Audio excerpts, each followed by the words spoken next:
So you just start it with a double click, it will start. Okay, so this will be your software editor.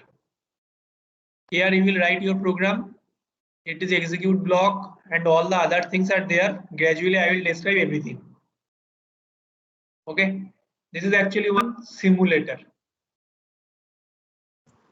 First point, that where you will use this.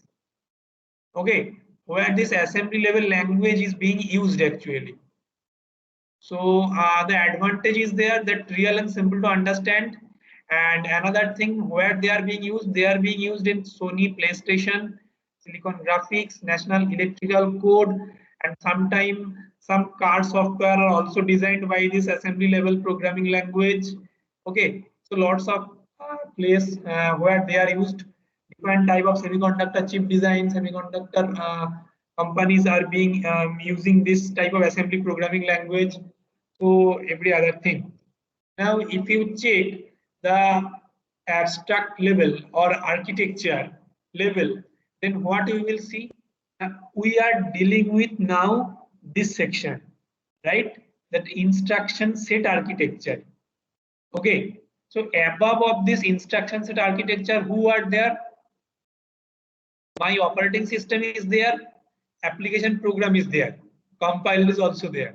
That means above your instruction set architecture, you will know how to program a problem.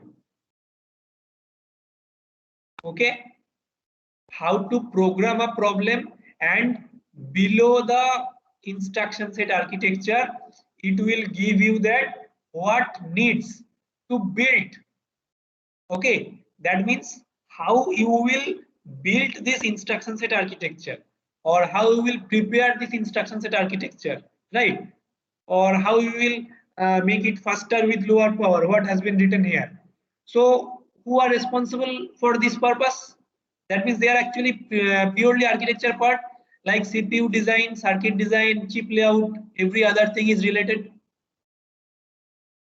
So I have just discussed that what the part you are covering now, and who are above this section and who is below that section. Okay, so that means this thing, and one more point, this thing will be very much related with our addressing mode. Okay, so what the thing we have covered in our addressing mode, that thing will be extensively used in this case. So this is your MIPS memory organization. So first thing what we are observing, there is a new unit, right, which is being termed as word.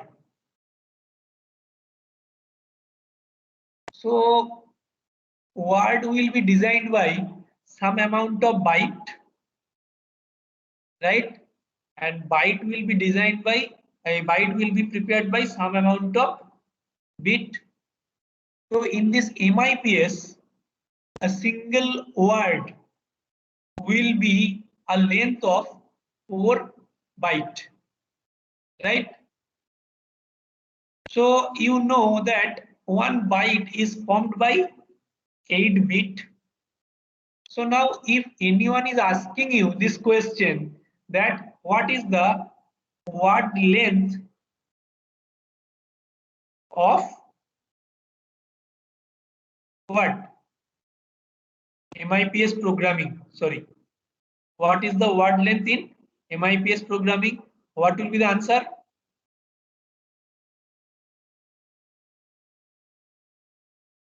What will be the answer in bit and what will be the answer in byte? This word length is not constant. It is constant for MIPS, that is okay. 64-bit word length is nowadays we are using. Okay, so that is why the term we basically use that 64-bit software, 32-bit software, like this.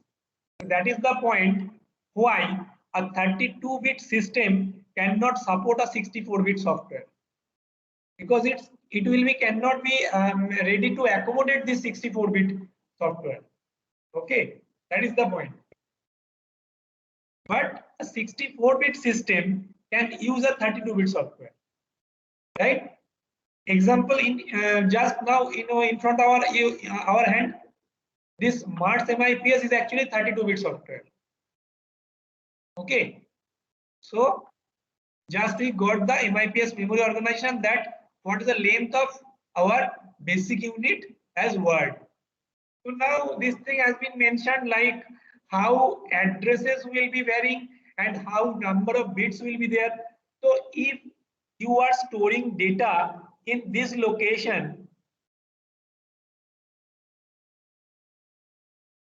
so this length will be 32-bit. No issue in this 32-bit of data, one word length. Now keep in mind, one word is 32-bit or 4 byte of length, right? So that means if you think about address perspective, then how your address will be varying? It will be varying from 0, 4, 8, right? Because 4 byte address will be required to store this data. Any confusion?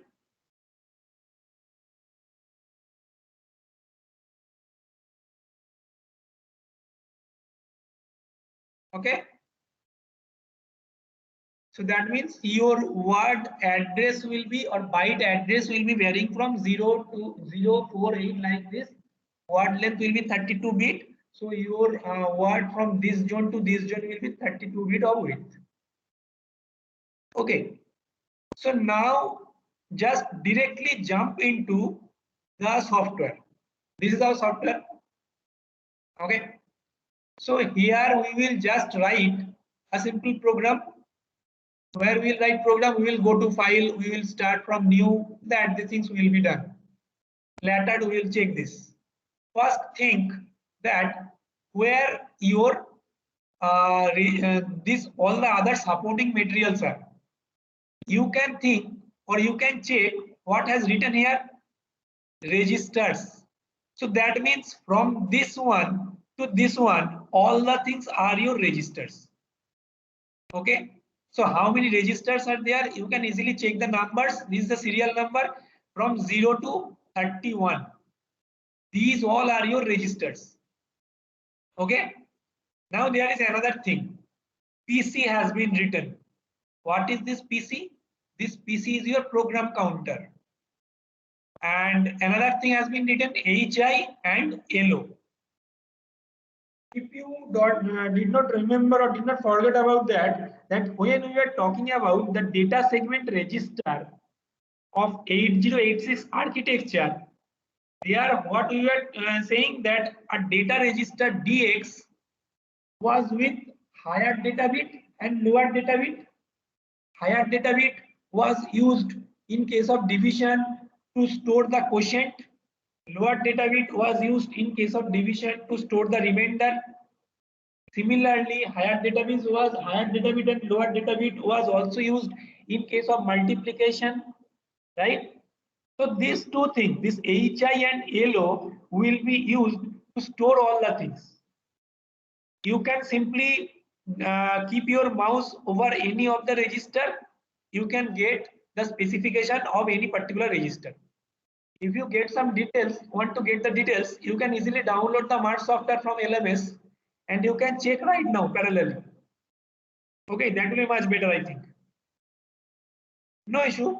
That thing also can be checked later. That is your wish. But if you go to that particular register and just click your mouse pointer here, it will show you the details. Just like here, it has been written low order word of multiply product or divide quotient. That means when you will perform division, quotient will be here. Then the upper one, high order word of multiply product or divide remainder, right? So remainder will be stored here. So like this, all the registers will work. Each and every register has some separate work. It is 0, it's constant 0 register. It is 80, that means reserved for assembler. Okay, then V0, V1, gradually it will be continued. And now you can parallelly check the values. What's the value has been mentioned here? 0x followed by how many number of bits or how many number of 0 are there? 1, 2, 3, 4, 5, 6, 7, 8. Now keep in mind one thing very precisely, that when you are using any number of bits,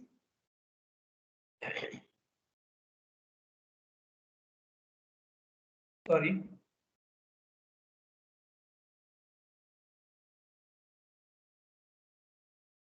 when you are using in MIPS programming to store any data, they will be stored in hexadecimal format. Okay. So that means now if you check how many bits are there? 8. Now think about hexadecimal. So that means these all numbers are hexadecimal. You can check this number is already has been mentioned as hexadecimal 7 F F F E F F C. That means simply it is a hexadecimal number. Okay. So one hexadecimal number means how many binary bit will be there? 4, right? So that means 8 hexadecimal number means 8 multiplied by 4, total 32 bits. So all of the register can hold 32 bits of data. Any confusion? All the register, repeat कर दीजिए. हाँ ठीक है. All the register of my MIPS or all the register of MARS, if you open them, you can see these are the name of the registers. These are the value वाला है. हाँ मैं आ रहा हूँ वैल्यूज में आ रहा हूँ. These are the numbers. Now you are checking the values. Values are mentioned like in this way. Where was it? This one. Values are mentioned like 0x followed by 8 number of 0. So this is actually hexadecimal number or hexadecimal representation, right? Right now there is no data in this register. That is why it is all 0. I think you should understand this thing. No data, that is why all 0. But if you gradually check them, that what is being happened in this data, one hexadecimal number means how many bit? 4 bit. If I write hexadecimal A, what you will write then? It is actually 10. So you will simply write 1010. B, that means 11. So you will write simply 1011. So that means each and every hexadecimal number holds 4 bit. If you forgot, try to remember hexadecimal to binary conversion. What you did? You only writing one hexadecimal number using 4 binary bit, right? So that means this 0 will be 4 bit, this 0 will be 4 bit, this 0 will be 4 bit. So all of the 8 hexadecimal number will have separately 4 number of bits. So then just try to say how many total number of bits are there. It is obviously 8 multiplied by 4. That means 32 bits.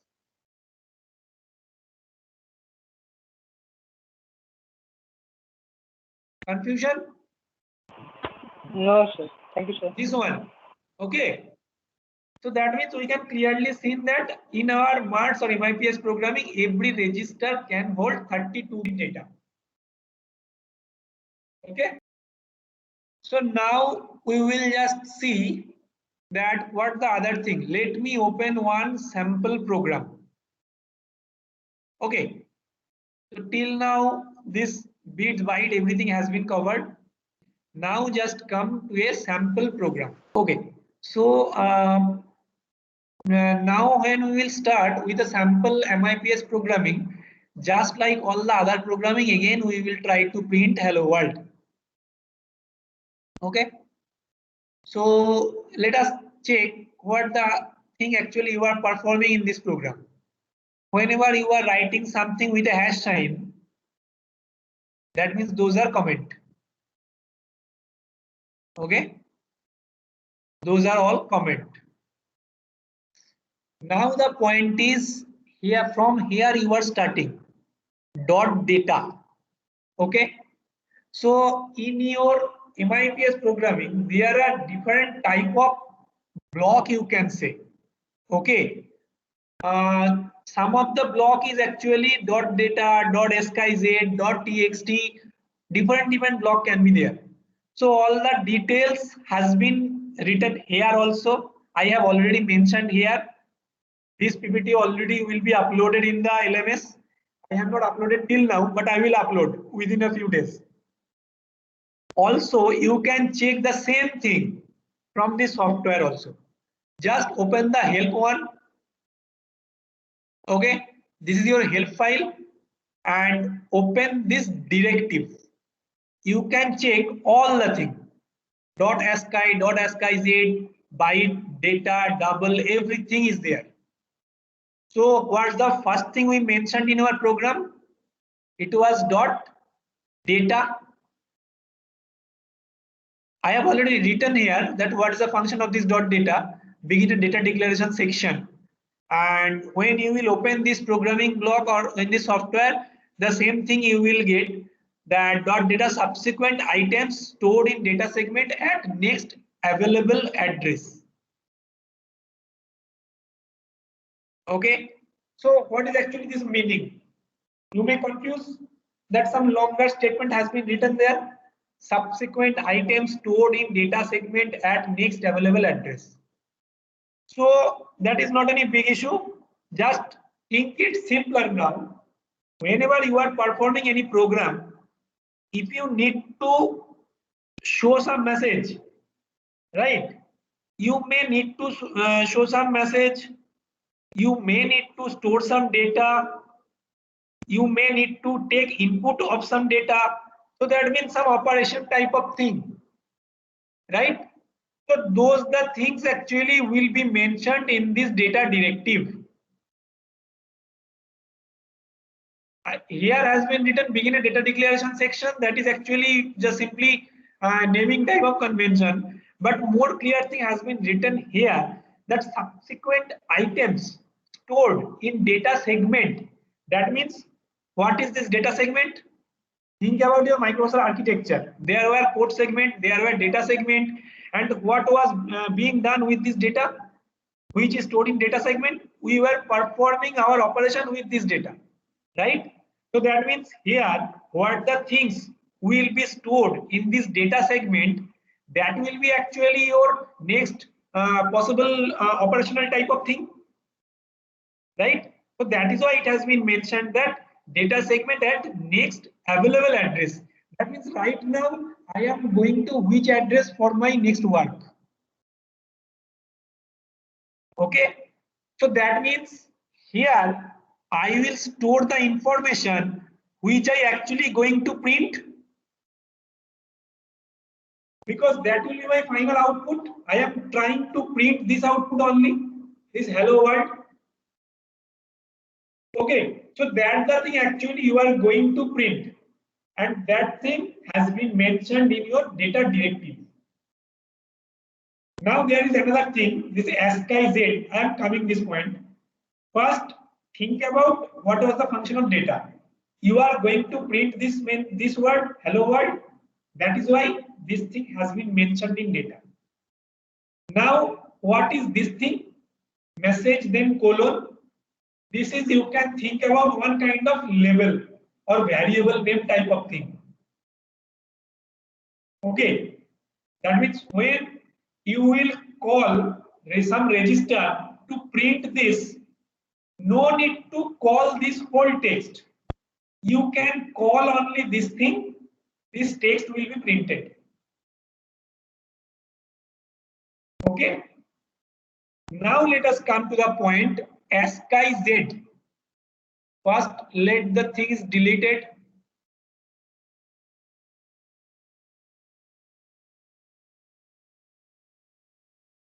Okay.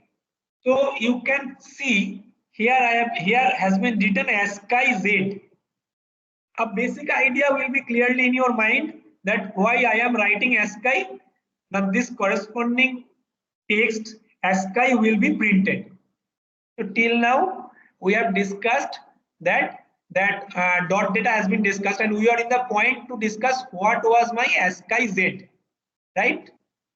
So simply you can get an idea that when I am writing hello world, so ASCII will take the ASCII value of this whole text, right? That values will be stored into this message and that thing will be printed. That is proper correct idea. But what is this Z is doing here? Okay, this thing you may get some confusion that what is this Z is doing here. So this Z is actually doing nothing but it is a null pointer type of thing. Okay, null terminator type of thing. This Z is actually one null terminator. So what is the function of this null terminator? Think about, you are writing with ASCII Z. You are writing with ASCII Z ABC. This thing will be printed, no issue. Then you are writing again with ASCII DEF. This thing will also be printed, no issue. So why I will give this ASCII Z?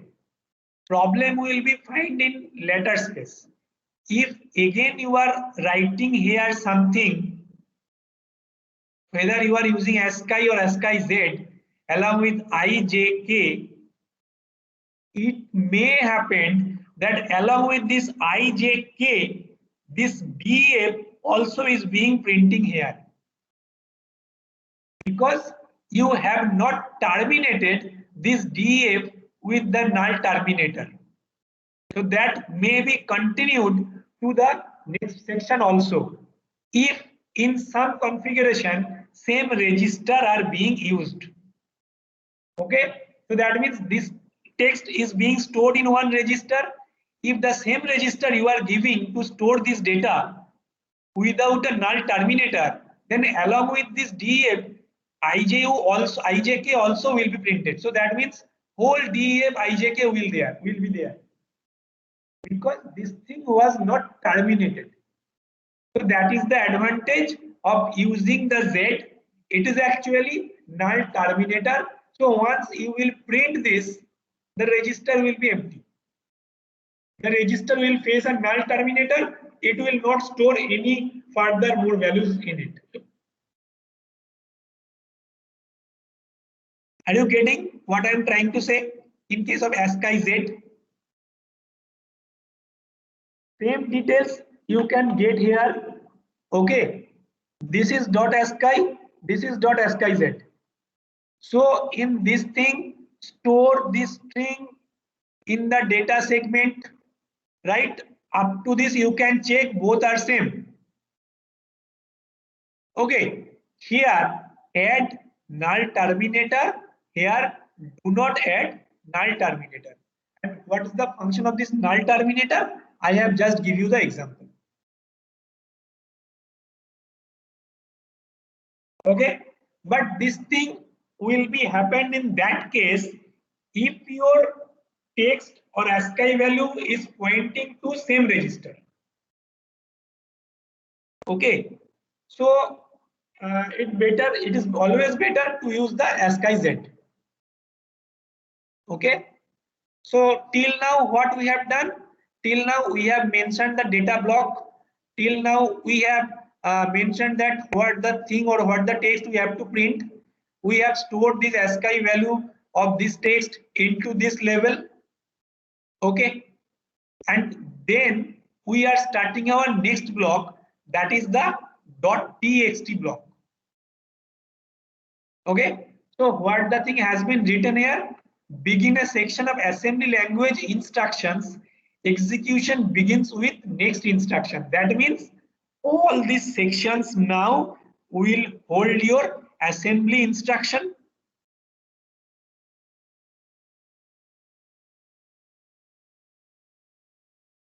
Okay, so that means this one is your assembly instruction, this is your assembly instruction, this is your assembly instruction, all these things are assembly instruction.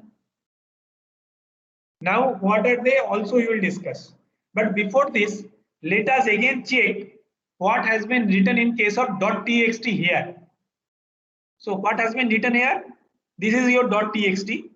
So when you will check this .txt, it is actually subsequent items, that means instructions stored in the text segment at next available address. So that means when you are writing the .txt, it will be actually storing your all the instructions only. Okay.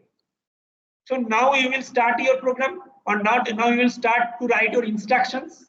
Which instructions? Assembly level instructions. So again, this is a main block.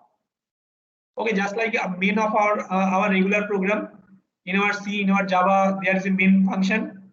So this main block it is. Now the first thing what you are doing, first thing you are performing that load immediate LI. That means load immediate. What has been written followed by load immediate? $V0, comma 4. Now what is this $V0? Check the software again. Here is your $V0. I think you all can see $V0 is here, the third one. Now if you take your mouse pointer here, what has been given? Writing expression, evaluation and results of a function, right?